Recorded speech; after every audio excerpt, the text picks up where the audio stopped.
خیلی خوش اومدین. چطوری فرشید؟ چطوری سجاد؟ یه اپیزود سلام. اولمونه. هلو. بعد قرار در مورد تکنولوژی صحبت کنیم، قرار در مورد گیم ها صحبت کنیم، قرار در مورد فیلم و سریال صحبت کنیم، ولی نه تخصصی، گپ و گفته، حرفایی که طی روزمره با خودمون میزنیم قرار شد رکورد کنیم، بشه یه پادکست بزنیم ببینیم چی میشه. حالا اگه صحبتی دارین در مورد چنل بگین و فرشید تو شروع کن. چی میگی؟ نظرت چیه؟ اینو بگم که هفته پیش کلا مسافرت بودم، رفته بودیم پیش این پدرام، رفته بودیم شیراز ببینیم چه خبر بود. تازه از سفر برگشتیم، دیگه گفتیم دیگه رکورد رو بگیریم و شروع بکنیم.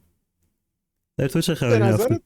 شیراز اومدی چی؟ آره واسه قبل از که سجاد شروع شه. خب شیراز اومدی، چقدر شیراز دوست داشتی؟ خوش گذشت به این جایی که رفتی محل دوست داشتی؟ خودمونه دیگه کاکو، ولی یه رأی اون شیرازی دیگه کارش نمیشه. سجاد تا هفته پیش چی کاره بودی؟ چی کاره کردی؟ متاسفانه بین دو تا شیرازی گیر افتادم. قرار بودیم اپیزود زودتر رکورد شه، ولی خب دیگه آره. من شیرازی بودنی یه ذره اذیت کرد. شروع حالا از این بعد حرف ادامه میدیم دیگه. آره شروع دهن آدم جورایی آسفالت. دیگه.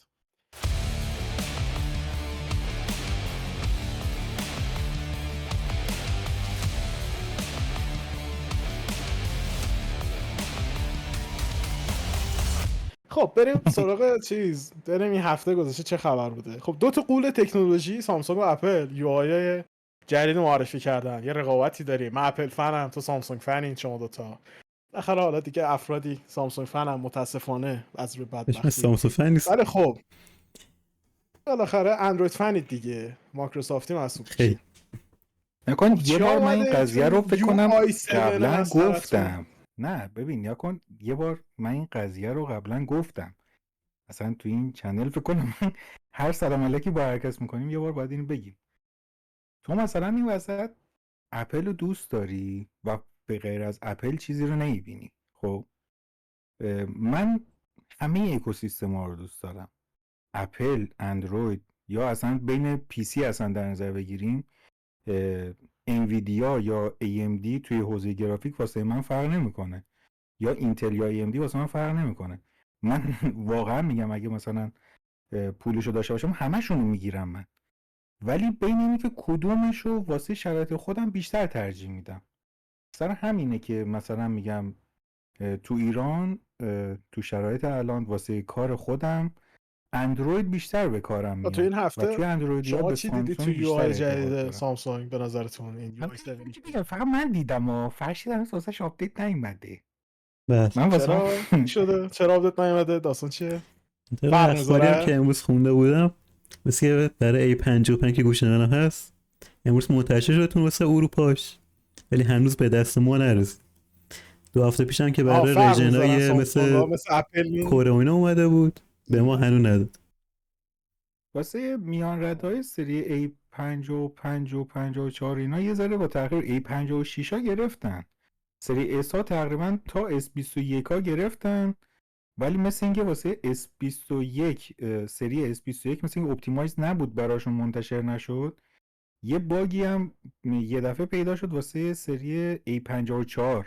حالا نمیدونم رو A55 هم بود که براش منتشر نشد یا نه، اینو در اطلاع ندارم راجبش، ولی به خاطر اون بود که فکر کنم منتشر نشده برای شما.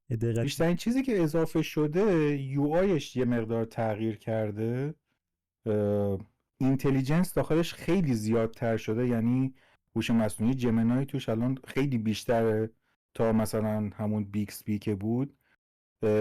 بر اساس بانت های ایران هم که الان داریم میبینیم خیلی از بانت های 4G الان تبدیل به 5G شدن.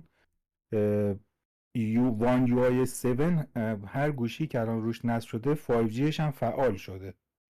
نگاه من یه چیزی که خیلی خیلی شنیدم، خب تو قضیه همین اندروید و اینا، از به عنوان کسی که کلا اندروید باز نبودم هیچ وقت، خب میگن آقا مثلا مشکلی که داریم یه ترفندی واسه سامسونگ بیاد ممکنه واسه یه شرکت دیگه نیاد، واسه هواوی نیاد، واسه فلان نیاد. خب این یه پارچه گیر نداره. من احساس کنم این قضیه 5G هم که میگی برای مثلا بقیه گوشام هست یا نه، مثلا تیکه تیکه مثلا آپدیتی که گفتیم مثلا ممکنه برای سجاد مثلا برای گوشیش اومده، برای مثلا فرشید نیاد. یعنی مثلا همین تفاوتی داریم واقعا یا نکن نه یه بدیهی که همش گوشی‌های اندرویدی تقریبا داشتن، آپدیت اندروید سازگاری واسه گوشی‌های قدیمی‌تر نبود. یعنی واسه گوشی‌های قدیمی‌تر مثلا یه بار یا 2 بار آپدیت میومد دیگه نمیومد. اما از یه تاریخی به بعد شرکت گوگل، شرکت شیائومی، سامسونگ تصمیم گرفتن آپدیت بدن. یعنی الان سامسونگ روی پایین رده‌هاش، یعنی حتی میان رده‌اش هم دیگه نه، روی پایین رده‌هاش آپدیت های 5 ساله داره، روی پرچمداراش آپدیت های 7 ساله داره، یعنی تا 7 سال آپدیت واسش میاد. آپدیت های iOS و اندروید، حالا من چون خودم تو اکوسیستم سامسونگ بیشتر دارم میبینم، تو شیائومی هم دیدم، ولی خب شیائومی سریعتر آپدیت هاشو میده، سامسونگ یه ذره دیرتر. یه چیزی که توی آیفون خیلی خوبه این که واسه همه گوشیاش آپدیت یه نواخت میاد. یه چیزی که واسه سامسونگ مثلا خوبه اینه که آپدیت ها اپتیمایز ترن. یعنی گوشی های قدیمی اپل اصلا سرچ بکنی یه دور همچین چیزی رو، هر چقدر گوشی قدیمی تر باشه به خاطر باتری یا هر چیز دیگه ای، گوشی رو یه مقدار یوزیجش رو تغییر میده، گرافیکش رو تغییر میده که همون میزان درصد شارژ دهی رو داشته باشه. واسه همین گوشی مثلا میگم آیفون 11 که مثل مثلا الان آپدیت آخرش رو گرفته، مثل روز اولش کار نمیکنه. مثلا آپدیت آخر که فکر کنم iOS 18 فکر کنم الان رو گوشی های شما هست، درسته پدرام؟ من اگه اشتباه نکنم آخر آپدیت هم نمیدونم دقیقاً کدومه، چون اوتو آپدیت خودش آپدیت میکنه، مثلا گوشی رو وام کنم زدم مثلا آپدیت حالا شد. در حالت کلی تویی که مثلا یه گوشی جدیدتری داری، با کسی که آیفون مثلا 11 داره شاید به ظاهر تو مثلا سرعت یا کارایی متوجه نشین، ولی دوتا اکوسیستم کاملا برابر نیستن. یعنی اینو خیلی ها از اپل ایراد این گرفتن چیز که منطقیه، یه شرکت سری دنبال چیزها رو پوله. فدا کرده اون واسه. آره شرکت دنبال پوله، بازاریابیه. گوشی قدیمی یعنی شد تو اگه یه ضعیف چیزی میکنه میخوای میگه باید آقا بری حتما پول بده. مثلا پول بیشتری بدی. آره این آره همیشه دیگه کش بازاریابی دیگه. همیشه همین من کار. الان مثلا گوشی یه آیفون 7 مثلا از قدیم دارم، هنوزم مجبورم استفاده کنم سر قضیه رجیستری و آره آره این حرفو قبول دارم، حرف منطقیه. خب ولی خب سامسونگ یه چیزی بازاریابیشو تو یه بحث دیگه ای برده دیگه، برده تو آره بحث این که خب پرچمدارا اول میگیرن، بعد میان رده ها میگیرن، بعد پایین رده ها میگیرن، خب یا آره یه مثلا چیزی گوشی‌هایی که ببین. جدیدتر هستن اول میگیرن، گوشی سال قبل آره این مثلا حرف یه درست، هفته این این ورتر حرف میگیره. درست. خب این حرف درست. خب یه چیز دیگه که من مثلا تو خبر خوندم در مورد قضیه مثلا یو آی جدید، بحث انیمیشن ها بود. خب یکی از جذابیت های آی او اس اینه که انیمیشن ها خیلی جذاب. یعنی مثلا شما وقتی یه باتمی رو مثلا نگه می‌داری، انیمیشن جذابی داره، ولوم بالا پایین شه انیمیشن جذابی داره. مثلا یه ایراداتی که مثلا من خیلی شنیده بودم میگیرن به مثلا اندروید، میگم این خیلی خوش بود، خیلی مثلا انیمیشن ها پاپ اوت نمیشد، فلان نمیشد، گوگلی بودن آیفون رو نداشت. خب ولی شنیدم توی الان آپدیت های خیلی شبیه اتفاقا آیفون شده. آره اتفاقا این چیزی که الان میخوام بگم این که گوشی ها قبلا خب انیمیشن های مال گوشی ها خیلی فرق میکرد. یا مثلا قبلا دوربینا تفاوت خیلی خیلی زیادی با هم داشتن. قبلا کیفیت و کوالیتی و متریال ساخت گوشی ها خیلی با هم فرق میکرد. آیفون فلزی یا شیشه‌ای بود، سامسونگ پلاستیکی بود. ولی از یه تایمی به بعد تقریبا 90% گوشی ها شبیه هم شدن. یعنی تو هر کدوم از گوشی ها رو بگیری اینطوری نیست که بگی خب من 50% کمتر از فلان گوشی مثلا امکانات دارم. واسه همین کلا آره الان وان یو 7 که الان من نصب کردم انیمیشن حتی شارژ کردنش هم فرق داره. چه برسه به نوتیفیکیشنش که اصلا دو تا سکشن جدا شده، نوتیفیکیشن بارش یه جای، کویک سیتینگش یه جای دیگه است. خیلی دارن یعنی کلا اکوسیستما دارن نزدیک به هم میشن و تا جایی که به هم دیگه کمک بکنن تو این قضیه از نظر من چیز خیلی خوبیه که نزدیک به هم بشن. این پنل چی پنل اعلام جدید که اومده مثلا ولوم و پال باهی می‌کنی اون چی؟ اونم میگن خیلی شبیه آیفون شده. حتی من خیلی اینو دوست دارم. می‌دونی چرا؟ چون مثلا آره من که اتفاقا یه اپل چیزی فنم هم یا تو که سامسونگ فنی خیلی میتونیم با هم دیگه ارتباط بگیریم تو این قضیه. نکن، مثلا تو اتفاقا مشکلات یه سری چیز هم هست که الان خب iOS جدیدم از الان داره معرفی میشه، کم کم داره اطلاعاتش داره لیک میشه. و توی آیفون جدید چیزی که قبلا تو اندرویدی ها بود و آیفون نداشت و همه میخواستنش تازه داره میاد و ریورس شارژه، یعنی خود گوشی به عنوان یه پاور بانک سیاره الان توی سری های بعدی. حالا نمیدونم آیفون 15 نیومده بود. اومده بود. میتونستی شارژ بکنی ولی نه اینکه مثلا باشه یه گوشی دیگه ای رو شارژ بکنی و فست شارژ دیگه باشه. شما تو اگه اشتباه نکنم شما تو سری 15 میتونستی این کارو بکنی. اصلا یکی از تاپیکای 15 این بود دیگه که شما میتونستی شارژ دهی کنی به عنوان یه پاور بانک به یه گوشی دیگه. ولی من این کارو کردم. نه شارژر بی سیمشو دارم میگم، یه گوشی یا ایرپاد تو بذاری روش. یه مثلا تو قسمت مکسیفش خودش آره اینو نداشتیم. یه چیز سخت افزاری دیگه، یعنی احتمالاً گوشه 15 اینو فکر نخواهند نمی‌کنم واسه گوشای آره احتمال داره. نه البته فکر کنم سخت افزارشو داشتن، احتمالاً عین قضیه سامسونگا که 5G شون تو ایران فعال نبود. یه چیز منطقی. خب یعنی مثلا مثال میزنم، مثلا شما تنها چیزی که میتونی با گوشی شارژ کنی ایرپادت، نمیدونم مثلا حالا واچ او اس تو و این داستانا. خب بعد دقیقاً چرا من باید بیام گوشیمو اینجوری مثلا مگه چی جوری میشه ایرپاد مثلا چجوری بگیری رو دست رو گوشیت مثلا این ساندویچ نگهش داری؟ اصلا کاربردی نداره این قضیه. 100% آیفون به همین چیزا فکر میکنه. عین مکسیف یه چیزی هم میاره که همین بتونی اتچ کنی به حالت مکسیف گوشیت و از اون بتونی استفاده بکنی. یعنی به نظر دیگه برمیگرده به قسمت بازاری. یعنی مثلا یه سری قاب جدید میاد مثلا چه میدونم اپل کارتایی که مثلا شما یه دونه چه میدونم آره 100% کیف پولی که وصل میشه به مثلا گوشی اپل از یه دستمالی که بخواد گوشی تو پاک بکنی رفته پول در آورده. این که دیگه چیزی نیست. 100% ازش یه چیزی میسازه که بتونه پول در بیاره. قبل از بریم سراغ آیفون، این یو آی الان تو ایران وضع چه جوریه؟ یعنی مثلا کاربرای ایرانی باش چی کار میکنن؟ فرض نظر تو چیه در مورد قضیه؟ که مشکلی که دقیقا همین وان یو آی داره که بهش هم اشاره کردیم که برای همه گوشی همزمان نمیده، دقیقا مشکلش همین. اینکه مثلا من الان به عنوان که یک شخصی که A55 دارم نمیتونم از خدمات 5G که تمام کشورها استفاده دارن میکنن و توی ایران برداشتن این کار کردن که فقط وان یو آی 7 از این چیز استفاده بکنه که فقط 5G روش فعال باشه، برای من معضل ایجاد کرده. یعنی من باید وایسم همه استفاده کنم 5G شون، تازه برای من مثلا بعد یک ماه بتونم از 5G استفاده کنم. این خیلی بده. حالا نمیدونم نظر شما راجع به این که چرا مثلا وان یو آی 7 که اومده فقط تو ایران داره 5G فعال میشه چیه مثلا مشکل؟ تو نظری دارین؟ نکن یکی اولا که وان یو آی 7 که اومد فکر میکنم تو به خاطر هماهنگی بین دکلا بوده. یعنی خیلی از کشورها 5G رو نداشتن، فقط مربوط به ایران نبوده.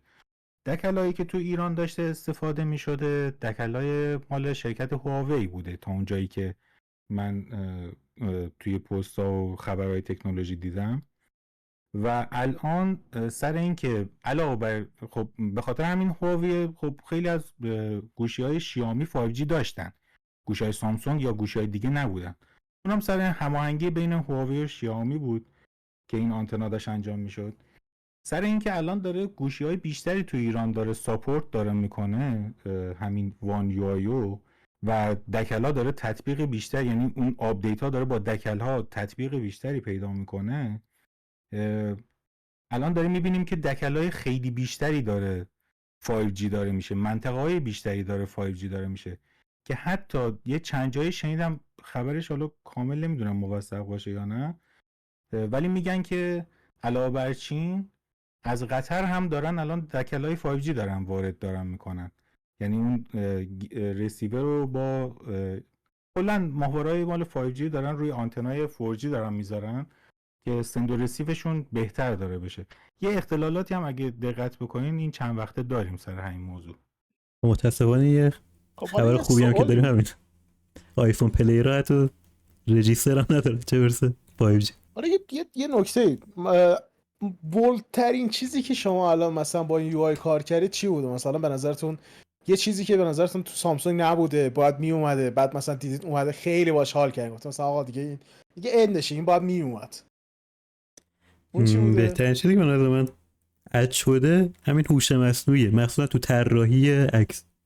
اگه دقت بکنی اگه بخوام مقایسه بکنیم، حتی الان آیفون هم داریم اریزری که برای ادیت عکسه، اگه پاک اون که میکنه یه خیلی چیزی رو افتضاحه. دقیقاً. یعنی من دیدم مثلا یه مشکل خیلی بزرگی که حالا من خودم به عنوان یه یوزر آیفون دیدم، مزخرفه واقعا همین قضیه ایریز کردنه و دیدم سامسونگ چقدر خوب این کارو انجام بده. خب خیلی ناراحتم از این قضیه، ولی خب کارش نمیشه که. دیگه چی؟ من نظر سر شده، نظر تو چی؟ فقط نمیتونیم راجع به عکس بگیم، کلا AI توی وان UI الان خیلی بیشتر شده، کاربریش هم بیشتر شده، هم از ترجمه های صوتی، هم توی ترجمه های متنایی که میتونیم توی نوت بنویسیم، یا سرچ کردن یه محصولی که حالا عکسش رو جایی دیدیم میتونیم فقط دورش یه حاله‌ای بکشی که بتونی اونو پیداش بکنی، یا ضبط کردن، رکورد کردن صدا و تبدیل اون به متنش. کلا AI از نظر من AI که گوگل داده خیلی بهتر از اپل یا حتی خود سامسونگ بوده، چون الان دیگه بیکسبی دستیار صوتی اصلی سامسونگ توی وان یو آی نیست و جمینای الان شده دستیار صوتی اصلیش یا همون AI اصلی وان یو آی 7. خب حالا یه سوال دیگه از نظر بصری، چیزی که من مثلا خب اخبار خوندم دنبال کردم اینا، خب ظاهرا مثلا یه خورده یو آیش خیلی شبیه اپل شده، از یه سری دیدگاه مثلا خیلی حاشیه و بالاخره حالا انیمیشن های نزدیک به اپل. خب یه خورده مثلا چیزی که خیلی دیدم برام جالب بود، مثلا قسمت بلور شدن و نمیدونم مثلا پاپ اوتا و یه نمیدونم ویجیت های خیلی جذاب آیفونی، نمیدونم شخصی سازی والپیپر. خب خیلی از این چیزایی که مثلا ما یه زمانی تو iOS داشتیم و خیلی مثلا برای iOS پلیر جذاب بود، اومده تو مثلا اندروید. خب ولی سوال اینجاست که به نظرتون یه خورده زیادی شرکت‌ها دارن شبیه هم نمیشن؟ یعنی مثلا این چی رو بگم، مثلا ممکنه از سال بعد شما مثلا iOS بخری یا مثلا اندروید بخری یا مثلا گوگل بخری، انگار دیگه خیلی فرقی نمیکنه، یعنی انگار مثلا سه تا شرکت اونها شبیه هم شدن. یا نه هنوز به نظرتون شرکت‌ها یه سری مثلا پوینتایی دارن که مثلا میتونید بگید نه من میرم آیفون میخرم به این دلیل، میرم سامسونگ میخرم به این دلیل؟ آیا اینم تو یو آی دارین یا نه به نظرتون تو این آپدیت خیلی دارن نزدیک به هم میشه؟ این نزدیک به هم شدنه. بخوای خیلی منطقی باید در صحبت بکنی، یو آی یو ایکس مفهومش دقیقا همینه. مهم نیست که منی که سامسونگ مثلا دارم استفاده میکنم یا توی که اپل مثلا داری استفاده میکنی مشکل چش میگن راحت ترمون با کدومه. مهم که اون گوشی نسل سومی که داره میاد، اینکه بیاد عیوب تو رو بذاره کنار، عیوب منو بذاره کنار، اون قابلیتی که خیلی خوبه رو امار تو برداره، امار من برداره، یک گوشی طراحی بکنه که خیلی بهتر باشه. یعنی همه چیزی که چی بهش بگن، اسمش میگه پرفکت باشه دیگه، خودمون دیگه. یعنی نه عیوب تو رو داشته نه عیوب منو، ولی پر همم عالی باشه.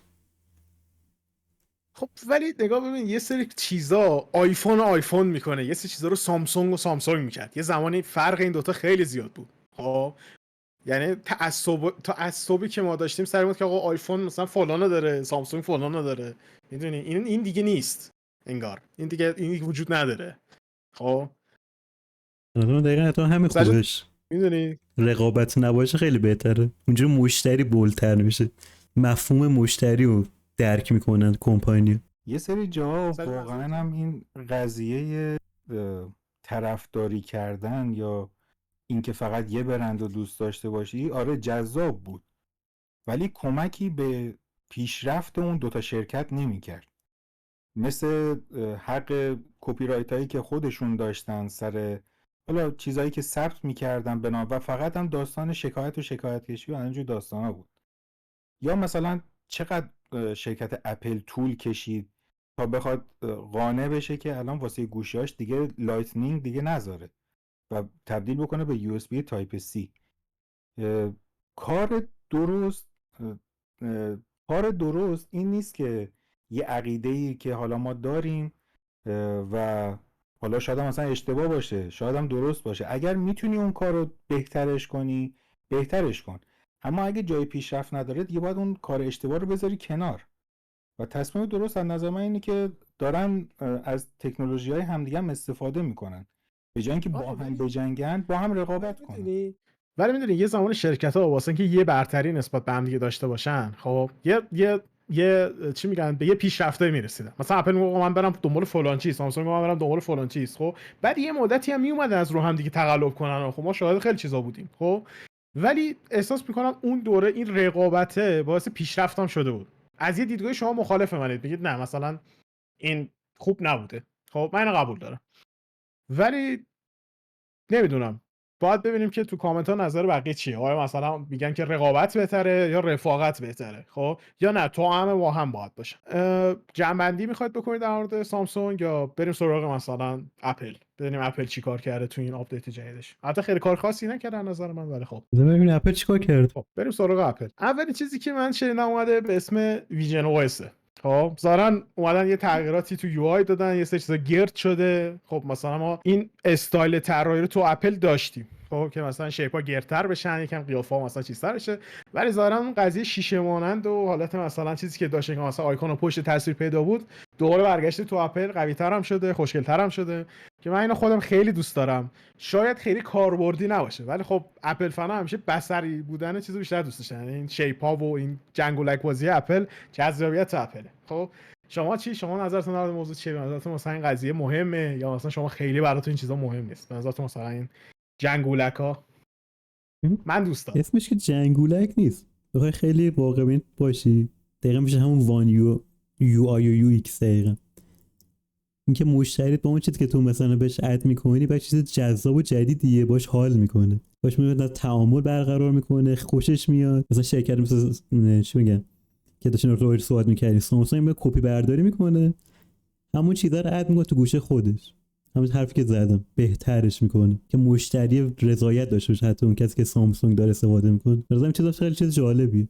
خب یه چیزی که به نظرم حالا تو پرانتز بگم، فکر میکنم البته دو حالت میگن، یکی که میگن آیکون ها گردتر شده، یکی هم میگن کامل مثل ویژن او اس کامل گرد شده، یعنی سامسونگ میگه لبه هاش نه فقط لزوما، نه الان سامسونگ هم کامل گرد نیست، ولی از نظر من یعنی و نظر خیلی هایی که حالا راجع به اپل اومدن این دفعه گفتن اینی که کلن آیکون های iOS به این معروف بوده همش که میزان انحنایش با میزان صفحه گوشی خیلی نزدیک به هم بوده، یعنی اون هارمونی تصویری رو همش حفظ کرده.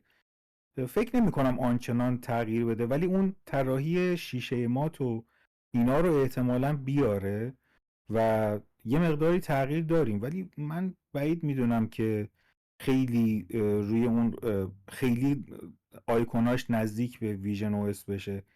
امیدوارم که یه مقدار اپل اینتلیجنس بهتر بشه و فکرم میکنم تا اونجایی که شنیدم گفتن خیلی نزدیک به عملکرد چت جی پی تی شده. نه، من چیزی که من خوندم خب در مورد چت جی پی تی و اینا، خب انقدر مثل اینکه شبیه چت جی پی تی نیست. یعنی چیزی که اعلام کردن گفتن نزدیک به چت جی پی تی نیست، خیلی خب نزدیک هست ولی اونقدر که باید باشه نیست. خب من میگن خیلی شبیه جمینای مثلا گوگله، یعنی مثل که اپل خیلی بیشتر کنار اومده با مثلا جمینای گوگل و اینا، داره از قابلیت‌های اون استفاده میکنه و یه سری باهوش‌تر شده اینا. خب انتظار من الان از اپل اینه که حداقل به مثلا هوش مصنوعی مثلا چیز برسه، سامسونگ برسه، شرکت‌های دیگه برسه، به اون حد برسه یه سری قابلیت‌های جذاب‌تر خصوصی خودش رو اضافه کنه، همونجوری که اپل همیشه این کارو میکنه. مثلا یه سری چیزای اضافه میکنه که معمولا ماها بهش فکر نمی‌کنیم. مثلا حالا ممکنه یه چیز جالبی بیاد. خب نمیدونم، چون من خیلی سری قبلی که اومدن هوش مصنوعی اپل معرفی شد، اپل اینتلیجنس معرفی شد، خیلی ناامید شدم، چون سامسونگ قابلیت‌های خیلی جذاب‌تری داشت،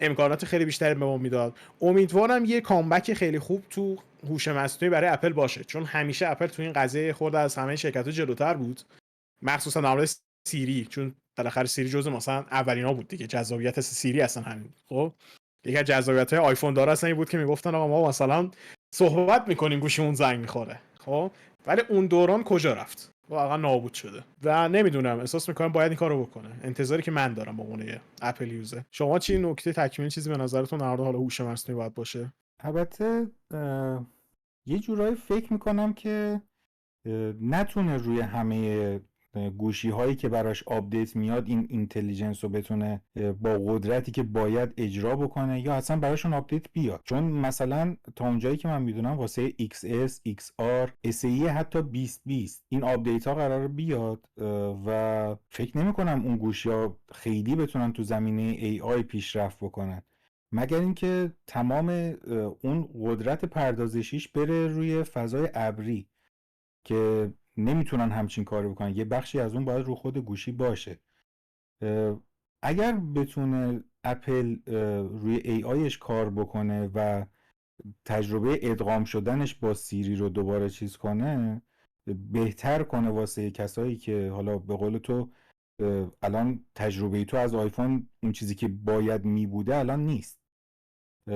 اگر بتونه این کار رو بکنه میتونه به بازار رقابت AI ها بیاد، وگرنه مثل تجربه های قبلی اپل میشه.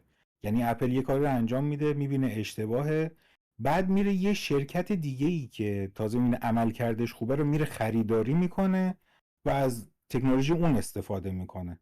من احتمال میدم که این گزینه 2 بیشتر باشه تا اینکه خود اپل بخواد این کار رو انجام بده. فرشی تو چی؟ به نظر منم که جفتشون خوبن، میدونی، هم از طرف سامسونگ هم از طرف اپل. میگم باز به نظر من بهترین چیزی میتونه اد بشه اینه که یک هوش مصنوعی بیاد که نه شرکت مال اپل باشه نه مال سامسونگ باشه. از نظر من یه چیز باشه تلفیقی از این دوتا، همه عملکردهای خوب دوتا رو داشته باشه و همه گوشه به از اون استفاده کنه. که حالا مگه اوپن ای آی اینو نداره؟ چت جی پی تی بالاخره جزء گزینه‌هاییه که هر دوتا اپلیکیشنش میتونی نصب کنی و جفتش داره استفاده میشه دیگه.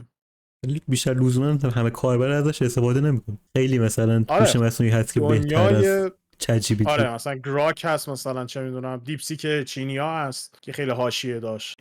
دقیقاً. ولی من باز هنوز رو اون حرف تفاوت بین این دوتا شرکت بیشتر دوست دارم. بریم سراغ یه خبری که دیگه هفته پیش دوباره اومد، باز مربوط میشه به اندرویدیا و خب اندرویدیا خیلی دنبالش بودن. اندروید 16 که تغییرات خیلی بزرگی میگن داشت و اینا تو حوزه امنیتش بوده، مثل اینکه سیستم‌های حالا امنیتش علیه کالابردار تلفنی و نوتیفیکیشن هاش و سازماندهی بهتر مخاطبین و از این قابلیت داشته.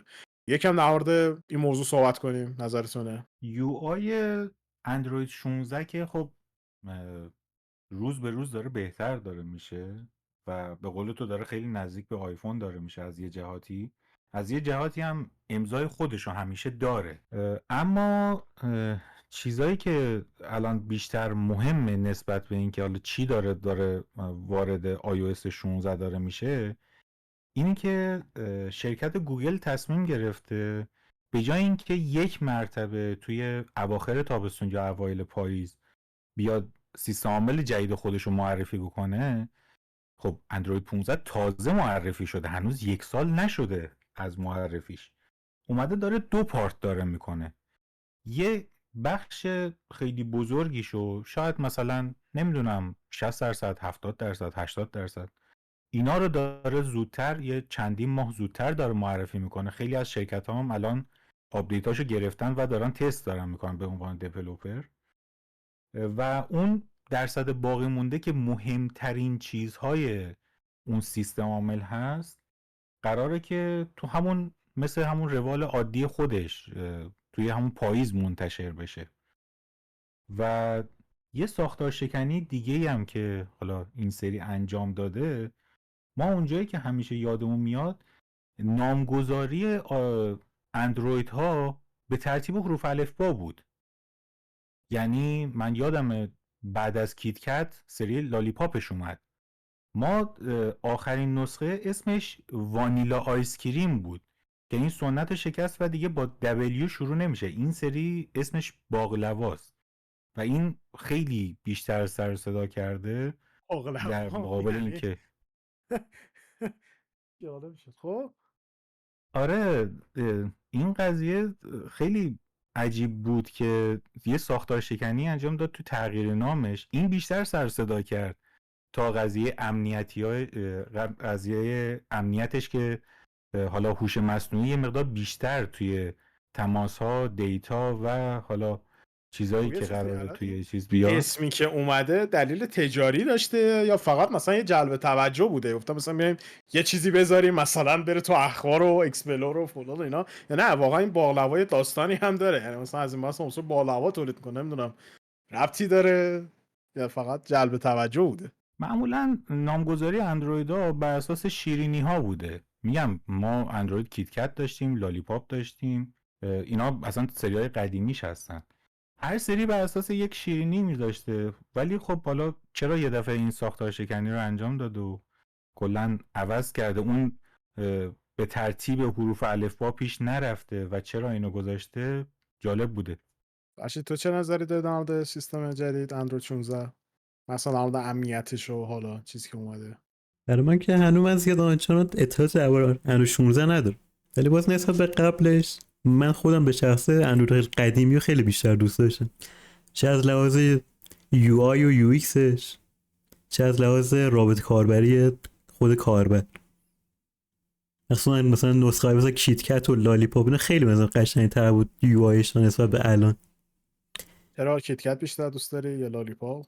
چرا؟ نه واقعا گوشی که داشتم نسبت عوض کرده بودم، مثلا کیتکت رو خیلی قشنگ طراحی کرده بودن، حتی میگم نسبت به آیفون به نظرم خیلی قشنگ‌تر بود نسخه قدیمش. ولی واسه باز که همین مخالفم ولی خب بالاخره کار چش میگه برای من بهتر بود، نظری هست دیگه، بر تو یه جوره، بر من یه جوره، بر سجا یه جوره، بر کی یه جوره. در نظرم که امنیت رو توش بردن بالا خیلی بهتره، چون یکی از دلایلی که سامسونگ نسبت به آیفون همیشه ضعیف‌تر بوده امنیت بوده.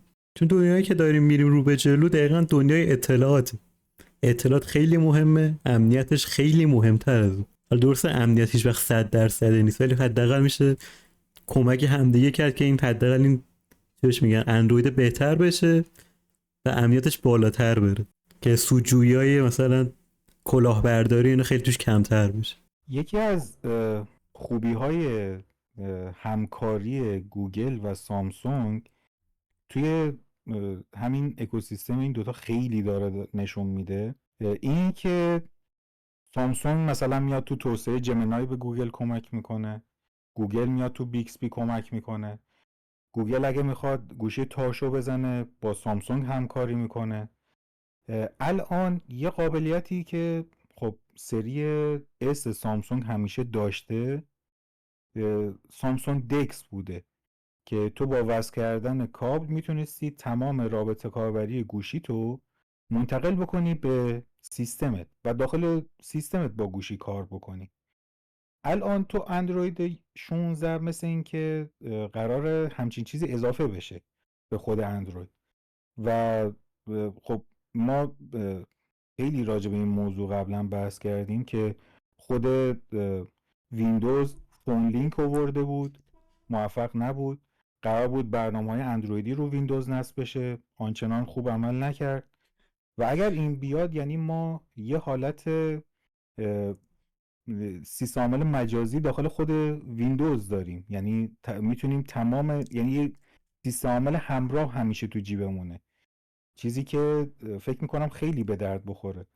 و یه قابلیت دیگه ای هم که باز اندروید 16 رو خیلی جذاب میکنه این که از این بعد روش برنامه‌های لینوکس میتونی نصب بکنی که اینو طرفدارای لینوکس فکر میکنم خیلی دنبالش باشن. خب تو این داشتیم تو این تایمی که صحبت می‌کردیم اینا، من یه سرچی زدم در مورد این که چرا باقلوا. خب ظاهرا این اشاره داره این که باقلوا خب لایه لایه از شیرین و دقیقه، خب تمام لذتی که داره. برای همین که اندروید 16 هم اومدن اینجوری نامگذاری کردن که نشون بده که مثلا خیلی آپدیت‌های کوچیک و متمایل اینا قرار واسش بیاد. پس دلیل اینکه باقلوا گذاشتن اینه. خب میتونیم بریم سراغ گوشی جدید سامسونگ ایج که خیلی باریک شده و به قولن خیلی هم شبیه اون آیفون ایره، درست میگم 17 ایر اگه اشتباه نکنم، اونم یه گوشی جدید اپل که خیلی انتقاد شده ازشون که مثلا میگن آقا اپل خوب نیست، باتریش ضعیفه، خیلی باریک شده، خوش دست نیست و فلان اینا. ولی خب یه سری چیزا در مورد سامسونگ میگن. یکم در مورد موضوع صحبت کنیم ببینیم سامسونگ چه جوریه با گوشی جدیدش. از اینکه راهکاره که الان جدیدن پیش گرفته شرکت‌های بزرگ مثل آیفون یا سامسونگ، این که حداقل یه کار جدید داره انجام میده، باری کردن. تا نسبت به قدیم اگه یادتون باشه کلا یا مثلا خواستن آپدیت بدن یه دوربین اضافه می‌کردن، 2 تا دوربین اضافه می‌کردن، 3 تا، همینجوری میرفت جلو. مثلا که باریک‌تر کردن خیلی بهتره، راحت‌تر تو دست شما میگیره، خیلی سبک‌تره، تو جیب میذاری راحت‌تری بالاخره باش دیگه، تعاملی‌تر. ولی یه مشکلی به نظر من داره که هرچند نازک‌تر باشه به نظر من انعطافش خیلی بهتر میشه و از اون طرف راحت‌تر میشکنه. مثلا این خیلی مثلا عیوب بزرگه اگه خیلی باریک‌تر باشه. نظر شما چی؟ مثلا باریک‌تر شدن بهتره یا اینکه نگاه، یه مقاومتش چیز کمتر بگم باشه؟ یه چیز بگم یه زمانی نمیدونم یادتونه که مثلا کسایی که آیفونای مثلا 5 داشتن قدیم، مثلا یوزرای خیلی قدیمی یادشونه، خب گوشی‌ها رو می‌ذاشتن پشت جیب پشتی. خب یه حالت خیلی بدی بود که مثلا آیفون یوزرها داشتن و گوشیشون خم میشد. یا مثلا ما تو آیفون 6 و 7 یه همچین مشکلی داشتیم، چون گوشی خیلی باریک شد و آلومینیوم بود، گوشی راحت خم میشد. این یکی از ایرادات بود. یا مثلا بعضی گوشی اندرویدی هم فکر کنم مشکل داشتن. خب این نکته خیلی جالبه که الان گفته به نظر منم، و این سبک شدن آیا مقاومت گوشی رو میاره پایین یا نه شرکت‌ها به یه نتیجه و یه تکنولوژی جدیدتر رسیدن. نظرت چیه سجاد؟ این خب نسبت به قدیم فکر کنم آیفون 6 بود که همچین چیزی شده بود، یا 6S بود، دقیق یادم نمیاد، که خیلی خم میشد و حالا یه تیکه‌ایشو تقویت کردن، مشکلشو برطرف کردن.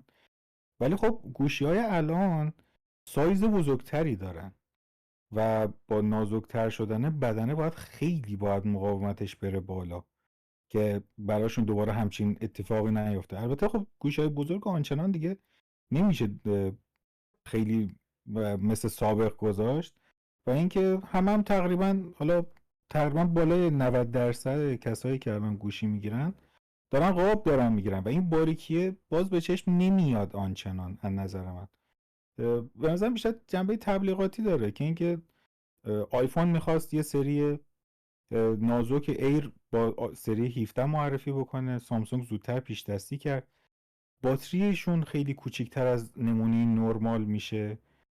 مثلا تو سری ایر که قراره بیاد دیگه مکسیف نداره و اصلا اپل به مکسیفش معروفه و نمیدونم با چی میخوان جایگزینش بکنن و شارژ وایرلسش دیگه فست نیست.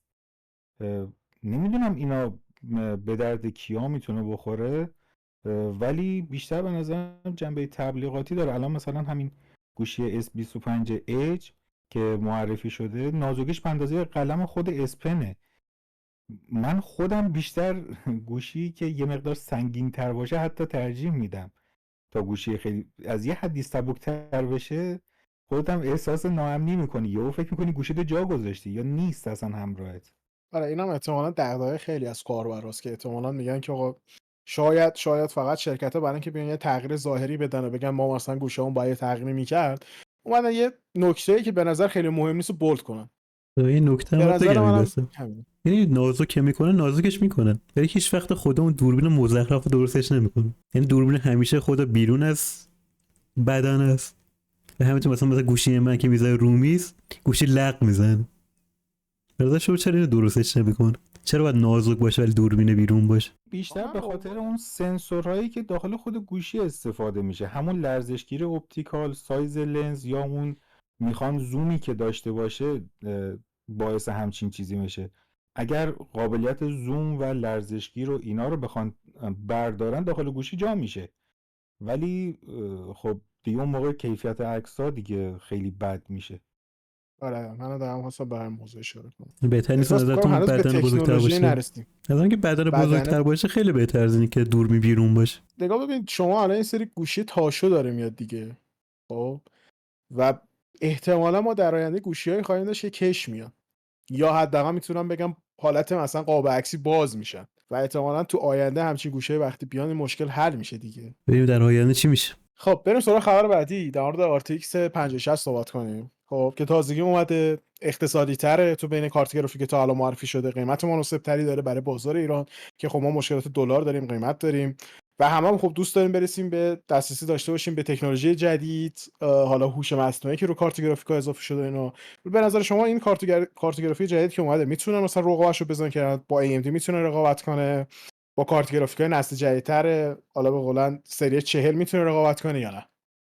مثلا تو ایران که داریم صحبت میکنیم خیلی میصرفه، چون حساب به این که سری 40 یه سری چیز ویژگی‌هایی نداره که سری 50 داره، مثل بهبود عملکرد توی DLSS یا مثلا مثل هوش مصنوعی که اد کردن توش شدیدن، مثلا خیلی بهتر و کمک چه بهش میگن، خیلی بهتر به نظر من که مثلا بخوای پول بدی 40 90 بخری، ولی با همون پول میتونی یه نسل بالاتر 50 60 رو بری بخری که مثلا تو گیم به نظر 25% بهتر میکنه روان بودن گیم.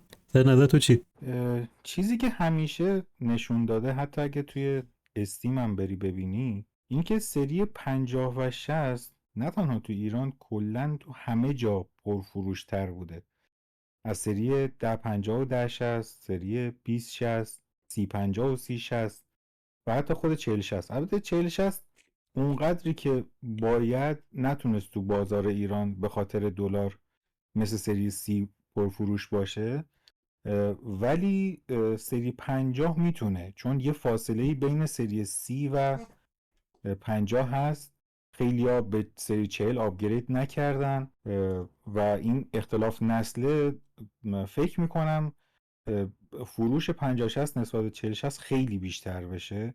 اون امکاناتی که داره، خود DLSS، خود فریم جنریشن و همون AI که قراره براش بیاد، 100% باعث میشه کسایی که سری C و پایین تر دارن بیشتر بیان سمت سری 50 و قیمتش هم حالا درسته قیمتش اون چیزی که موقع معرفی اعلام میکنن نیست و یه چیزی که نسبت به AMD داره اینه که AMD همیشه FPS رو بهتر میکنه، یعنی FPS بیشتری میده، ولی به قیمت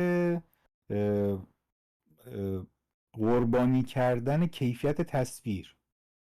و خب خیلی ممکنه برن سمت AMD به خاطر اون FPS، ولی کسایی که تصویر بهتری میخوان همیشه سراغ انویدیا گرفتن. خیلی از کارشناسایی هم که الان تو ایران هستن و الان دارن سیستم اسمبل میکنن، خیلی از این شاپ های آنلاین و حتی کسایی که ماد میکنن هم الان انویدیا رو فقط پیشنهاد میدن. خودشون خیلی از محاسن AMD رو میگن، ولی بازم در نهایت انویدیا رو معرفی میکنن بابت همچین چیزی و به خاطر قیمت ها 100% سری 60 تو ایران فروش زیادی احتمالاً داشته باشه. خب بریم سراغ یه خبر خیلی جالب. تو CES 2025 امسال سامسونگ یه صفحه نمایشگر اولدی رو معرفی کرده که حالت کشویی داره و برای من خیلی جذاب بود، به خاطر اینکه یه تکنولوژی داره میاد توی بازار که شما میتونید تقریبا هر گوشی رو تبدیل کنی به یه تبلت خیلی بزرگ، ولی من از سیستم کشویی بودنش خوشم نمیاد. یعنی این استایلی که سامسونگ داره نمایشگاه جدیدش رو پرزنت میکنه رو دوست ندارم، ولی از این خوشم میاد که سیستم اولد بالاخره بهترین تکنولوژی تصویره و اینکه میتونید شما مثلا هر گوشی تبدیل کنی به تبلت. به نظر من آینده تکنولوژی یه چیز خیلی عجیب غریبیه. یعنی ما اینا رو همیشه توی فیلم‌ها و سریال‌ها می‌دیدیم، ولی خب جدیداً اومده تو دنیای واقعیمون. به نظر شما یه روزی میرسه که چیزی به اسم فرق تبلت، لپتاپ یا گوشی دیگه نباشه؟ یعنی ما یه چیزی رو همیشه تو جیبمون داریم که هر لحظه که بخوایم تبلته، بعد لپتاپه، شاید حتی تلویزیون. قضیه اینه که درسته الان سری کیو اولدش رو برداشته معرفی کرده، ولی شرکت های مثل سامسونگ، شارپ و LG همیشه نمایشگرهای خلاقانه زیاد معرفی کردن، حداقل توی 5 سال اخیر. هم نمایشگرهایی که خم می شده، تا می شده، حتی نمایشگرهای رول شونده که حالا اینا هم تو همین استفاده کرده. سامسونگ اولین بار اومد گوشی تاشو معرفی کرد که الان خیلی شرکت ها دارن استفاده میکنن و از این قابلیت، و خود شیائومی دیدیم که قابلیت های خیلی زیادی آورد، حتی از خود سامسونگ بیشتر. این هم به نظر من به مرور میتونه جایگزین خیلی چیزا بشه. ما الان تبلت ها با سایزهای متفاوت داریم، یا گوشی داریم که قابلیت تبلت شدن داره. اینا تو آینده فکر میکنم خیلی جایگاهشون بیشتر از یک گوشی معمولی باشه.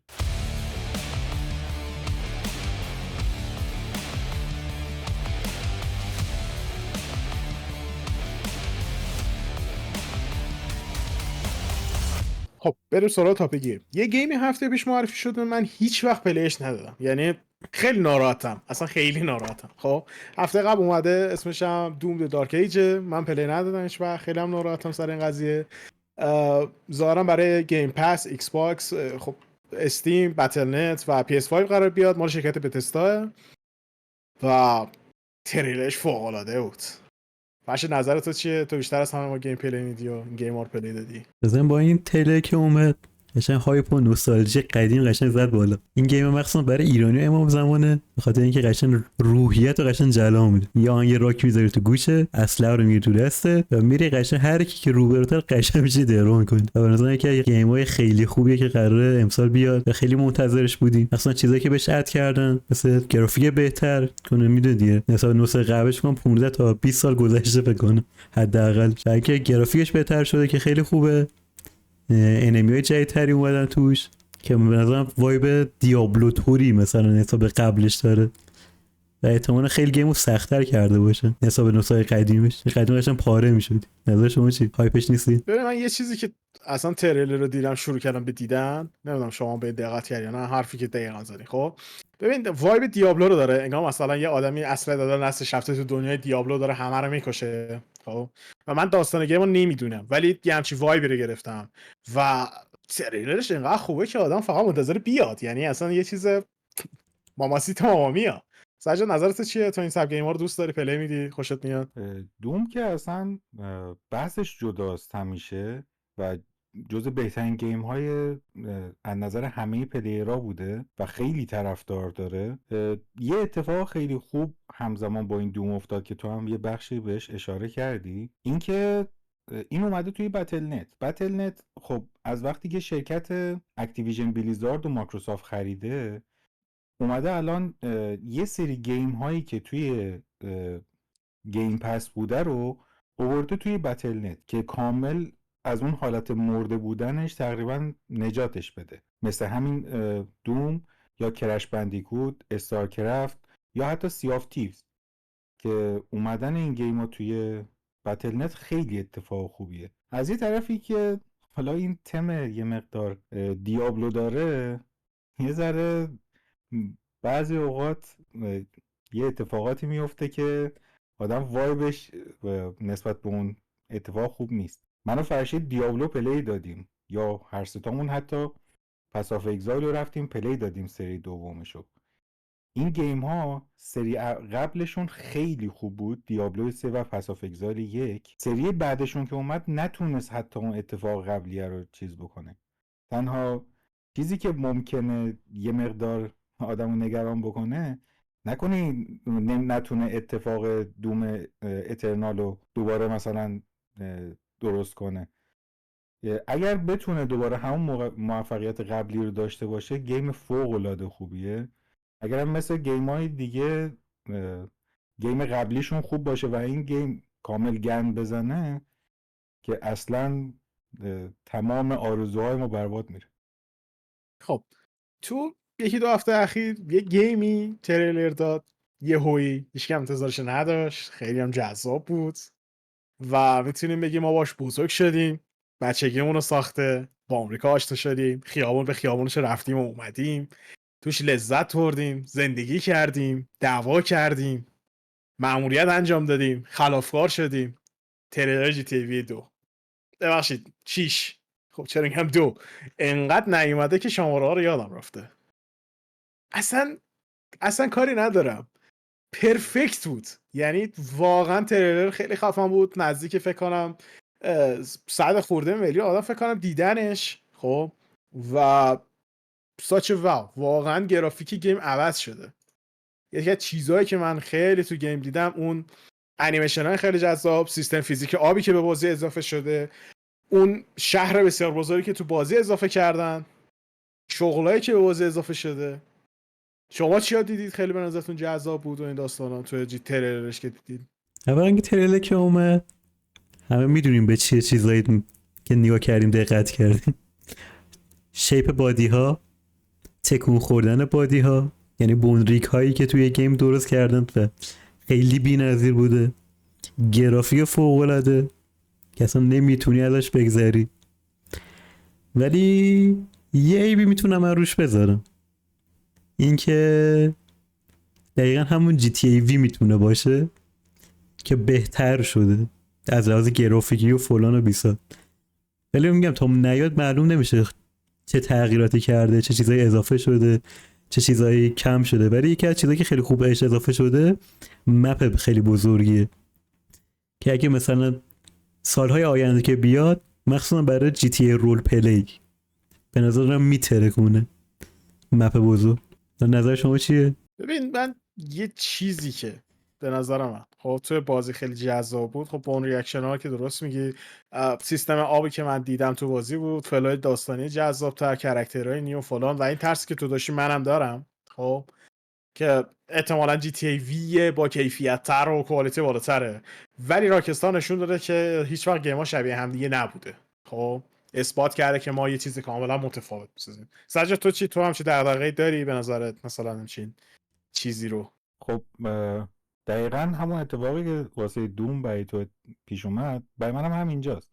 من کلا جی تی ای وی رو پلی ندادم و فقط رول پلی ها رو دیدم توی استریم بقیه. گرافیکش رو میتونم بگم واقعا خوبه، توی همون رول پلی خیلی میتونه کمک بکنه. تمام یو آیش و امکاناتی که قراره به گیم اضافه بشه دست رول پلی بازار رو خیلی میتونه باز بذاره.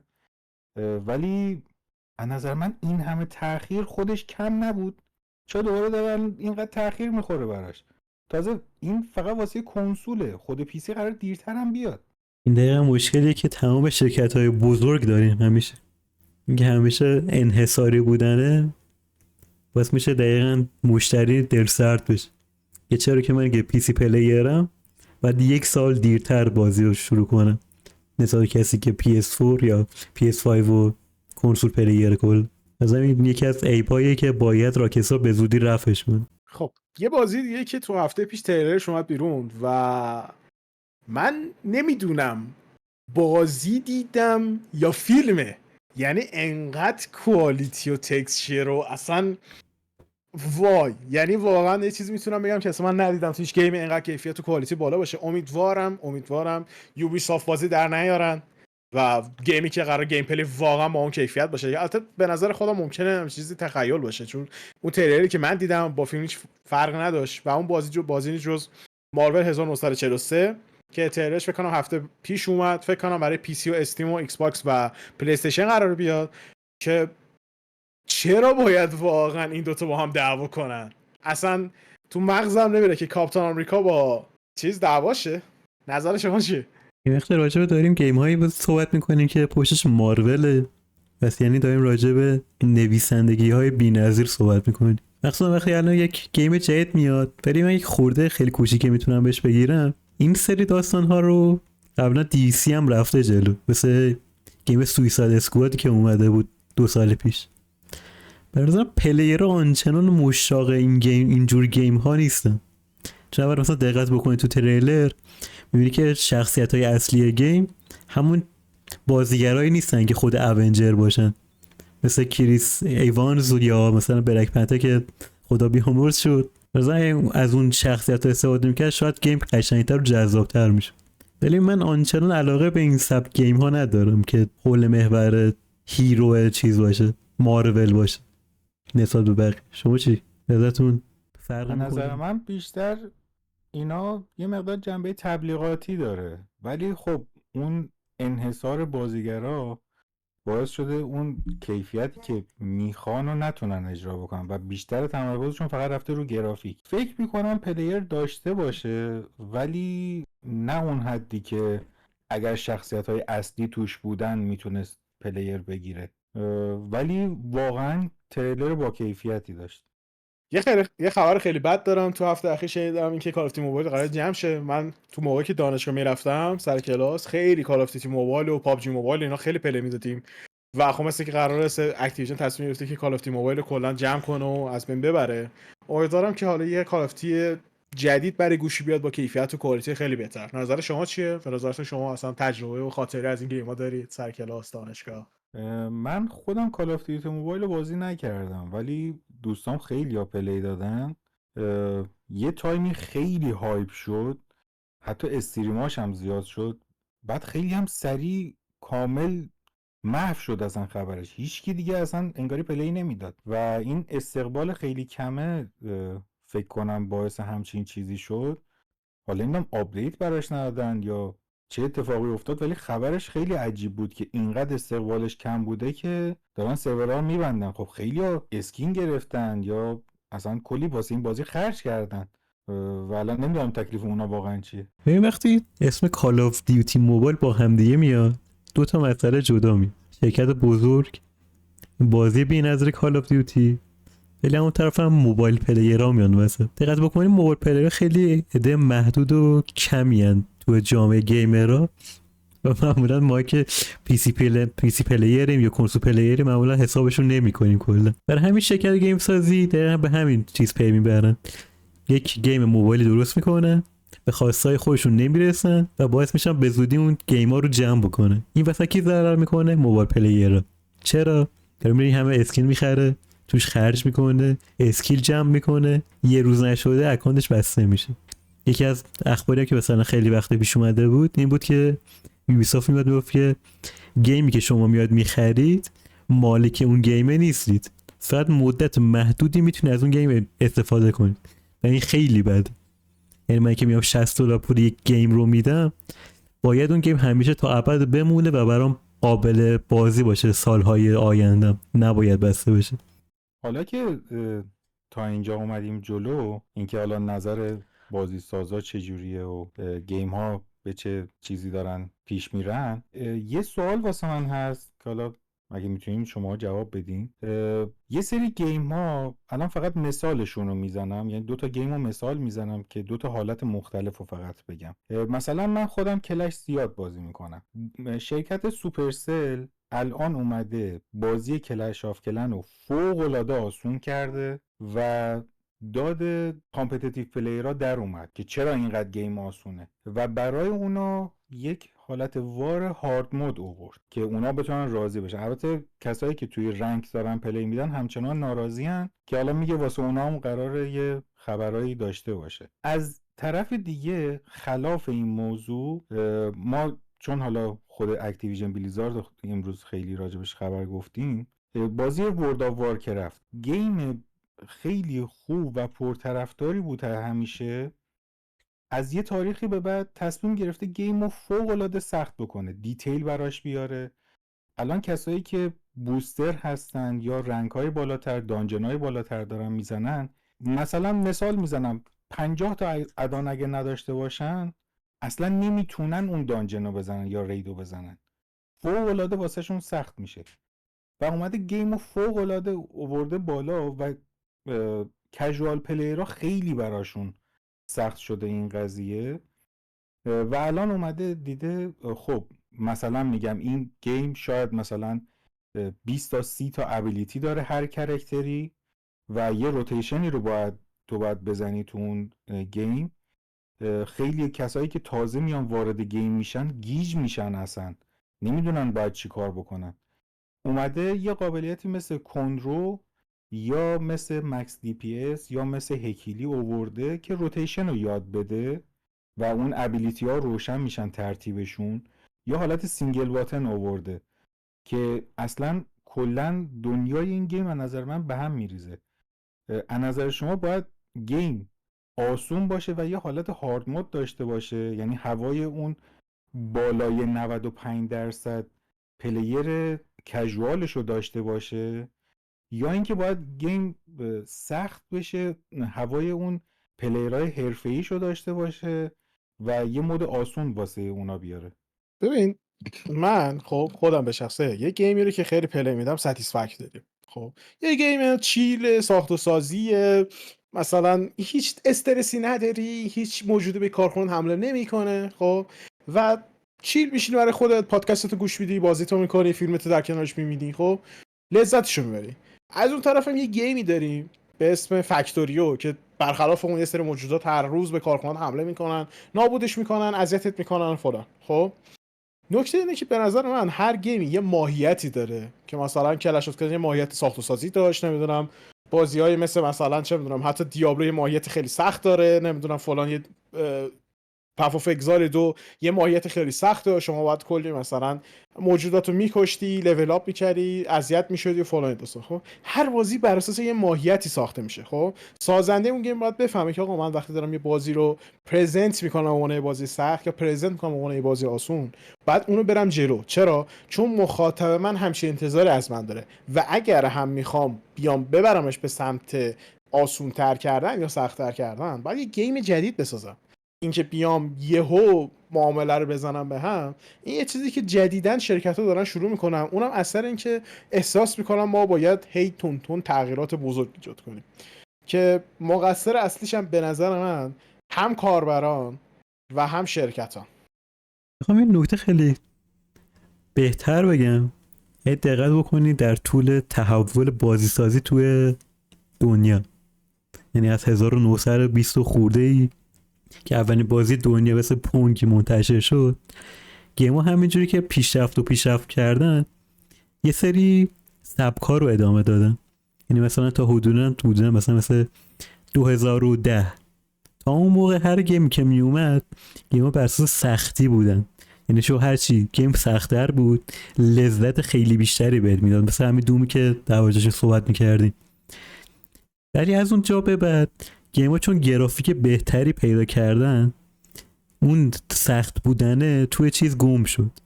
و ترکیب چی شد؟ شد داستان نویسی خیلی قشنگ به علاوه گرافیک خیلی بهتر. از 20 به بعد گیمایی اومدن که داستان نداشتن، فقط و فقط شرکت‌های بازی سازی به یه چیز اکتفا کردن، کوالیتی. گفتن آقا ما یه گیم طراحی میکنیم فقط و فقط گرافیک داره، نه داستان خوب داره، نه سختی آنچنانی داره، نه چیزی. شرکت اومدن یه سری گیمار درست کردن، فقط تو میری پول میدی $70، شرکت پولشو در میاره و گیم به زودی فراموش میره در حد یک ماه. مثل کال آف دیوتی که اومده بود و کلا کمپین داستانیش به 30 دقیقه 40 دقیقه هم نمیرسید. مثلا یکی از نقطه ضعفایی که کمپانی بزرگ دارن در پیش میگیرن. ولی اگه دقت کرده باشین از سال 2020 به بعد شرکت‌هایی که بازی‌های ایندی میسازن دارن گیمو کری میکنن توی سالهایی که داریم. یعنی بازی مثل کال آف دیوتی یا مثل نمیدونم بتلفیلد، حالا هر گیمایی که بزرگن، هیچ وقت نه داستان خوبی دارن نه سختی خوبی دارن، فقط یه چیز دارن مثل کوالیتی که مخاطبات دنبال کوالیتی نیستن، دنبال داستان بهتره. یکی از ایرادایی که شرکت‌های بازیسازی دارن پیش میگیرن و هر سری هم ضربه میزنن.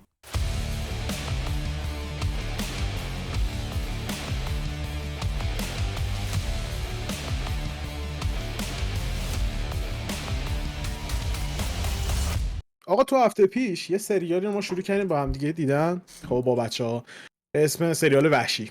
سریال وحشی واقعا قشنگه، یعنی من واقعا ازش دفاع میکنم. بازی جواد عزتی واقعا فوق العاده است، کارگردان هومن سیدی واقعا فوق العاده است. خب من از هومن سیدی مثلا سریال قورباغه رو دیدم، سریال خیلی خوبی بود، دوستش داشتم. و الان با یه سریال اومده مثل وحشی، داستانش واقعیه، مال فیلمنت داره پخش میشه، از شرکت فیلمنت داره پخش میشه و پرفکته. یعنی اصلا نمیدونم چی باید بگم در موردش. سجاد نظر تو چیه؟ تو هم بالاخره با من سریال شروع کردی داریم میبینیم، چند قسمت با هم دیدیم، 6 قسمت فکر کنم با هم دیدیم اگه اشتباه نکنم. من واقعا سریال وحشی رو دوست داشتم تا اینجایی که الان پیش اومده. و نکته خیلی ترسناک ماجرا و البته خوبش اینه که این فیلم رو بر اساس یه داستان واقعی ساختن و بازی جواد عزتی فوق‌العاده است. اصلا انگاری تمام شخصیت‌هایی که باهاش معروف شده رو تو یه کرکتر جمع کرده و واقعا فیلم خوبی داره میشه. من اصلا انگاری مالک فصل 1 زخمکاری رو دوباره دارم میبینم. سریال ایرانی دیگه که من تو این هفته اخیر تقریبا نشستم دیدم، البته ما جدا جدا دیدیم، یعنی با هم دیگه نگاه نکردیم. خب و من از یه جای بعد دیگه دل سرد شدم، کلا سریال گذاشتم کنار. بازیگری‌ها افتضاح بود. خب سریالی که دارم نامش صحبت می‌کنم سریال آبانه، شهاب حسینی توش بازی میکنه و مثل این که سریال بر اساس الهام گرفته بر اساس مثلا فیلم بی‌شرمانه است، پیشنهاد بی‌شرمانه است. من پیشنهاد بی‌شرمانه خیلی قدیم دیدم، فیلم خیلی قدیمیه، انگار که بر اساس اون ساخته شده ولی میتونم بگم اگر شهاب حسینی در این سریال حضور نداشت به هیچ عنوان نباید کسی این سریال میدید و شهاب حسینی یه تنه سریال آورد جلو. من تا یه جایشو به خاطر شهاب حسینی تحمل کردم، دیدم از یه جای به بعد انقدر بازیگر نقش مقابل افتضاح بود، انقدر کارگردان افتضاح فضا سازی کرده بود، دیگه داشتم حالم به هم میخورد. ولی خب میدونم سجاد تو سریال تا آخر به خاطر شهاب حسینی نگاه کردی، به خاطر که ارادتی به شهاب حسینی داری. نظر تو چیه؟ تو هم نقدی داری یا از سریال خوشت اومد؟ به نظرم تنها چیز مثبتی که این سریال داشت فقط بازی شهاب حسینی بود.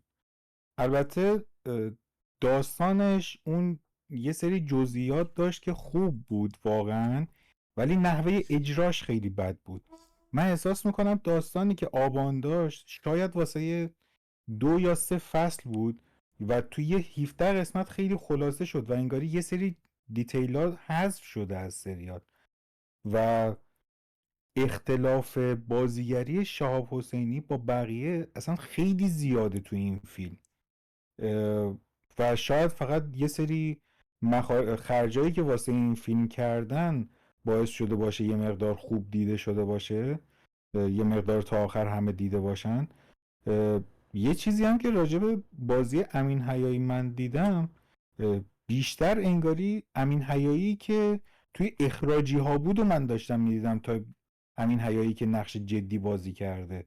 خیلی برام عجیب بود. من بازیگری امین حیایی توی فیلم هایی دیدم که واقعا توشون خوب بوده، ولی اصلا انگاری طرز راه رفتنش انگاری امین حیایی اخراجی ها رو من داشتم میدیدم.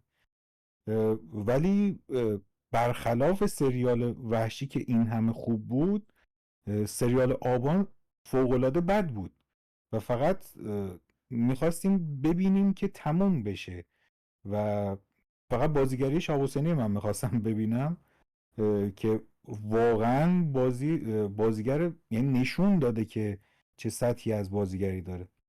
یکی از سریاله که تا حالا ما فکر کنم 6 قسمتشو بیشتر ندیدیم توی این هفته منتشر شد با بازی تام هاردی که خب بولترین شخصیت سریال بود. یه سریال به نظر من با رنگ و بوی انگلیسی، گنگ‌های خیلی قشنگ، ماشین‌های خیلی زیبا و بازی‌های خوب. ولی متاسفانه من احساس میکنم سریال اون هیجان یه سریال گنگستری رو نداره. شاید به خاطر اینه که مثلا گنگستر انگلیسی هن، نمیدونم. خب ولی احساس میکنم هنوز سریال هنوز به اون اوجش نرسیده، باید بازی ها بهتر بشه. خشونتش رو دوست دارم، خشونت پیور قشنگی داره، ولی باید دید چی میشه. نظر تو چیه؟ تو هم سریال با من دیدی؟ سریال موبلند که واقعا نقشی که تام هاردی تو این فیلم داره مثل همون سریال آبان، همون شهاب حسینی آبانه. کل بار این فیلم تقریبا رو دوش تام هاردیه. اون فضایی که تو داری میگی این فیلم نداره به نظر من به خاطر پیکی بلایندرزه که کلا یه جوری سطح توقع رو برده بالا که دیگه فیلم های انگلیسی دیگه آنچنان به چشم نمیاد. ولی دیگه خودت میدونین دیگه هر فیلمی که توش ماشین خوب استفاده شده باشه، گوشی استفاده شده، تکنولوژی توش استفاده شده باشه، من واقعا دوست دارم. فیلم های انگلیسی هم واقعا تو این چیزا کم نمیذارم. واقعا فیلم خوش ساختی از نظر من، ارزش دیدن به نظر من خیلی داره. یکی از سریال‌های دیگه که ما هم دیگه نشستیم نگاه کردیم تا قسمت آخرش و من از اینکه داستان جلو نرفت داشتم عذاب میکشیدم، از اینکه طولانی بود داشتم عذاب میکشیدم، از اینکه یلو استون رو دیده بودم داشتم عذاب میکشیدم، و سریال 1923 سریالی که من انتظار داشتم مثل حال هوای یلو استون رو داشته باشه، یه سری مزرعه دار باشه، یکم اولتر این خانواده رو نشون بده، ولی خاندان داتن رو به لجن کشید این سریال به نظر من و داستان جلو نمیرفت. شما منتظر بود یه آدمی از یه ناکجا آبادی بلند شه بیاد خونش و نمیرسید و تو سریال فقط منتظر بودی، فقط منتظر بودی، فقط منتظر بودی و من از این سریال اصلا لذت نبردم. بازی خوبی بود ولی داستان جلو نمیرفت. سریال 1923 از نظر من اوایلشو خیلی کش دادن و آخرشو خیلی سریع تموم کردن و اصلا یه جورای پایان باز گذاشتن و اصلا رو هوا ولش کردن. احساس میکنم قرار بود ادامه بدن، تمدید نشد یا حالا هر موضوع دیگه‌ای. کش دادن اولش خیلی زیاد بود ولی واقعا براش خرج کردن، واقعا روش سرمایه گذاری کردن جز فیلمایی بوده که باید مثلا اون قدری که ما انتظار داشتیم ازش در نیومده، ولی نشون داد که اگر کشوری مثل امریکا الان شده امریکا، قبلا این نبوده، قبلا یه فاجعه‌ای توش بوده، یه سری حقایق رو واقعا میتونه خیلی واضح نشون بده و اینکه از یه تایم به بعد تصمیم گرفتن چقدر متمدن باشن. یکی از تریلرهایی که تو هفته اخیر اومد کلی حواشی داشت، داستان میشن ایمپاسیبل جدید بود که گفتن قراره توی میشن ایمپاسیبل جدید تمام میشن ایمپاسیبل قدیم که مثلا چه اتفاقاتی افتاده، خط داستانش به این سریال وصله. و خب ما تو میشن ایمپاسیبل قبلی یه جوره میشه گفت از یه جایی به بعد توی فیلم یهو کات خوردیم، انگار یکی گفتش که ببین برق رفت دیگه نمیتونی ادامه‌شو ببینی. و خب خیلی همه منتظر بودن ادامه داستان چی میشه، چون ما تو یه صحنه توی قطار بودیم و بعد هیچی و منتظر ببینیم که تو قسمت جدید چی میشه. مثلا که یه شایعه اومده که قراره تمام میشه ایمپاسیبلایی که اومده به هم وصل شن و توی این قسمت آخر قراره در موردشون بخونیم. من تریلر دیدم خیلی خوشم اومد و برام خیلی جالبه که این پیرمرد پرحاشیه هنوز کارهای عجیبی انجام میده که شاید من تو این سن نمیتونم انجام بدم و واقعا تام کروز جزو اوجوبه های سینمای آمریکاست. اگه به این میگی پیرمرد که خودمون دیگه اینجا دایناسوریم اگه بخوای حساب کنی. ولی یه مشکلی که فیلمای حال حاضر دارن اینه که نمیدونم چرا دقیقا یه فیلم نامه دارن، فیلم نامه رو کارگردان 2 قسمت میکنه، یکیشو امسال میده یکیشو 4 سال بعد. خب چرا واقعا؟ یکم مشکلی که الان صنعت فیلمسازی داره پیش میگیره مثلا خیلی بده. ولی باز در هر صورت میدونید تام کروز دیگه همون میشن ایمپاسیبل قشنگی و قدیمش رو هنوز داره، کلی صحنه‌های مهیج و خیلی قشنگ. و اینکه چرا پیر نمیشه رو دیگه واقعا نمیدونم نظر شما چی میخوره این که پیر نمیشه. من احساس میکنم این واسه صبونه یه دونه اسپری تاف میخوره، نمیشه همچین چیزی، این اموقنات خارجی هست رسما. و عجیب ترین چیز با این سنش تمام بدلکاری ها رو خودش انجام میده و حتی تو میشن ایمپاسیبل قبلی یه صحنه‌ای داشت که با موتور باید میپرید اونجایی که یادمه. آره، و قسمت عجیبش این بود که اونو اول انجام دادن، اولین بار اونو فیلم برداری کردن که اگر تام کروز توی اون صحنه فیلم برداری زنده نموند و اتفاقی براش پیش اومد دیگه فیلم رو ادامه ندن و اصلا نسازن که خرج رو دست بقیه ندن. این عجیب ترین چیزی بود که من راجع به میشن ایمپاسیبل و خود همین تام کروز من شنیده بودم و الان واقعا منتظرم ببینم این فیلم چیه. دارنم تو تریلر جدیدی که ما دیدیم، خب حالا قضیه موتور که گفتی مثل این رفته روی یه هواپیمایی رو خودشو نگه داشته و سعی کرده مثلا هواپیما پرواز کنه که انصافا بی‌عقلیه، ولی خب تام کروز دیگه چه میشه گفت، واقعا بازیگر بی‌نظیری. یه فیلمی اومده که من بچگی وحشت داشتم نگاش میکردم و همش یه حالتیه که تو میگی که حواستون باشه الان میبینید نگاه کنی این ور اون ور فلان دیسال. خب و اونم فانا دیستنیشنه که قسمت جدیدش اومده، فکر کنم شماره 7ش باید باشه اگه اشتباه نکنم اومده و جز خاطرات بچگی همه ماهاست. خیلی همون دیدیم ترسیدیم، هی گفتیم حواست باشه الان اتفاق میفته. یه جورایی میشه گفت جز متفاوت ترین فیلم‌هایی بوده که همیشه وجود داشته و خیلی خوشحالم که قسمت جدیدش اومده. امیدوارم بتونه پوشش بده سریال قبلی رو و به همون اندازه خوب باشه. نظر شما چه؟ یه چیزی که خیلی خوب اومده بود همین که دوباره همون ژانر قدیم رو داریم که یه آدم به خاطر یه اتفاق خیلی خیلی کوچولو که از فکرش هم نمیکنه 1000 تا بلا ممکن سرش بیاد. اینش خیلی قشنگه. و اینکه تیلرشو من دیدم واقعا شوکه شدم. مثلا یه چیز خیلی تمیزی قرار این سری باشه. چیزی که تو همیشه توی فاینال دیستینیشن ها این بوده که وقتی اولین بار اون فیلم رو میبینی جزئیاتی که توش به کار میره باعث میشه که تا 24 ساعت از هر چیزی بترسی، حتی از سایه خودت، و همیشه نگران باشی که نکنه الان یه اتفاقی الان پیش بیاد. ولی خب اینجور فیلم ها برخلاف چیزی که میگن جز فیلم های ترسناک نمیتونه باشه، جز فیلم های مهیجه، جای هیجانی هست، ولی واقعا اون هیجان رو به همه میده و باعث میشه به خاطر همون دیتیل هایی که من دارم میگم تو لحظه به لحظه این فیلم رو ببینی، کوچکترین جزئیات این فیلم برات مهم باشه و واقعا نویسنده های خوبی و کارگردان های خوبی واسه این فیلم ها انتخاب میشن. خب یکی از تریلرهایی که دیگه اومده، یکی از فیلمایی که اومده نوبادی 2، یه پیرمردیه که تو قسمت 1 ما دیدیم انتظارشو نداشتیم، یه بازیگر که تو بتر کال سال شاهکار بازی کرد خب و برگشته با یه فیلمی تو سبک جان ویک. انتظار نداشتیم یه کرکتری بیاد که یه پیرمرد، یه پدر خانواده است که میاد میشینه مثلا و به قول خدا جان ویک میشه برای خودش، همه رو میزنه میکشه و خب میدونیم که سازنده جان ویک هم هست. با دیدن این فیلم ها که اینجوری میریم جلو، چون دقیقا بتر کارسال که قبلش دیده باشی اصلا نمیتونید حساب بکنی که این بازیگر بیاد برای همچین نقشی بخواد ایفای نقش بکنه و اینش خیلی باحال و بانمکه یه جورایی. جذابیتش دیگه دقیقا که بکن یه وکیله که مثلا گولی مگولی بوده پخش میگه میترسه، الان بشه یکی از عضوای ارتش قدیم که آتمکش خیلی مثلا بلفتره ایه بهش خیلی جذابش میکنه، مثلا که ما که یکیش رو دیدیم و هایپ بودیم با دیدن دوش واقعا هیجان انگیز. ولی 2 یه فرقی داره که یک مثلا نسبت به یکش یه فرقی داره و اونم این که اون اندازه‌ای که ما از این شخصیت غافلگیر شدیم الان تو 2 غافلگیر نمیشیم. من واقعا بعد از بریکینگ بد و بتر کال سال اومدم این فیلم رو دیدم، واقعا بعد از بتر کال سال بود و اصلا با اولین صحنه اکشنی که من دیدم تمام تصوراتم همه به هم ریخت. من کلا داشتم به حافظه خودم شک می‌کردم و واقعا فیلم خوش‌ساختیه. دقیقا بکنی یه جمله هست همیشه میگه بعضی بازیگر به دنیا اومدن که فقط یه نقش بازی کنن و ببینن، این دقیقا هست همون شخصیت.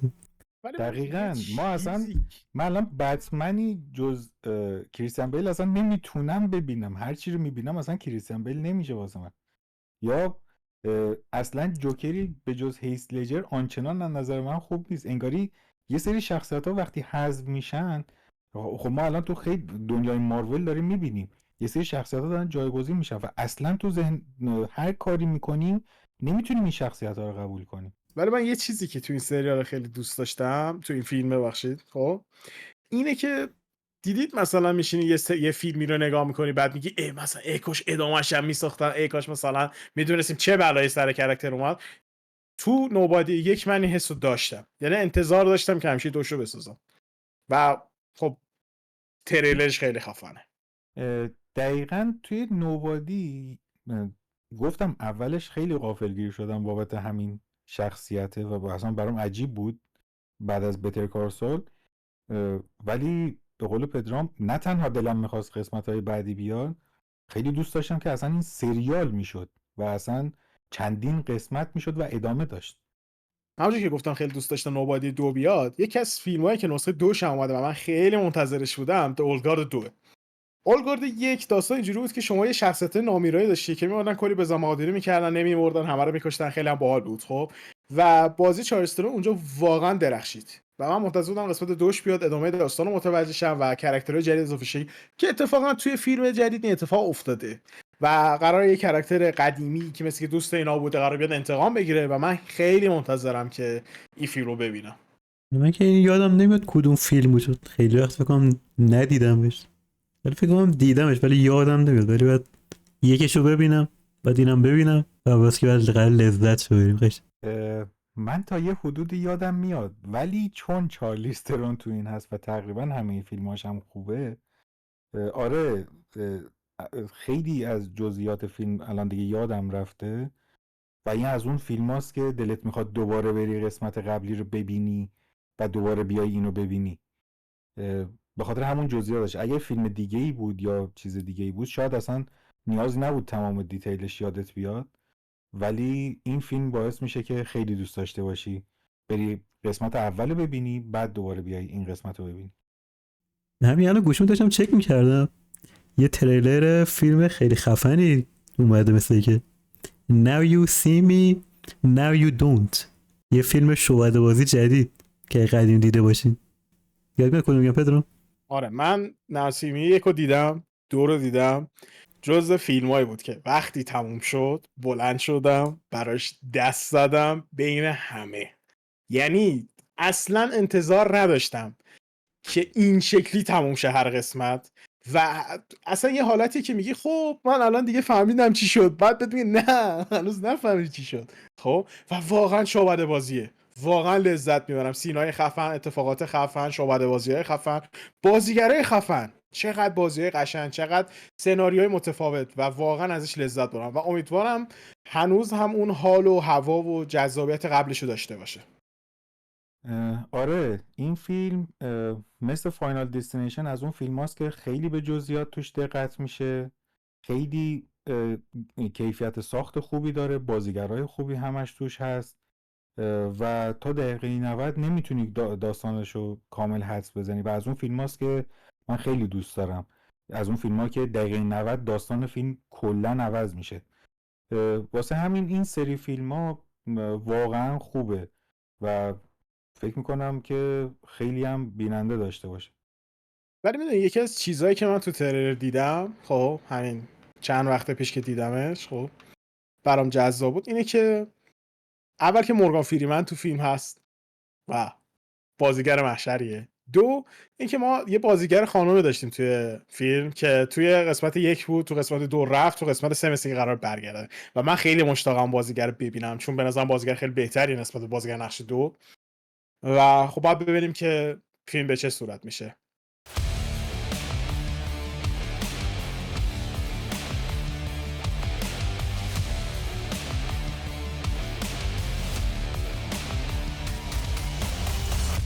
خب ما تو پادکست داتاک قرار هر قسمت بیایم در مورد 3 تا تاپیک صحبت کنیم: تکنولوژی، گیم و فیلم و سریال.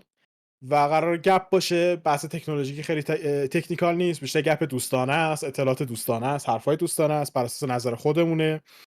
هر هفته قرار پخش بشه، احتمالاً آخر هفته ها پخش میکنیم و اگه دوست داشتید میتونید ما رو حمایت کنید. خیلی ممنونم. خدا نگهدار دوستان.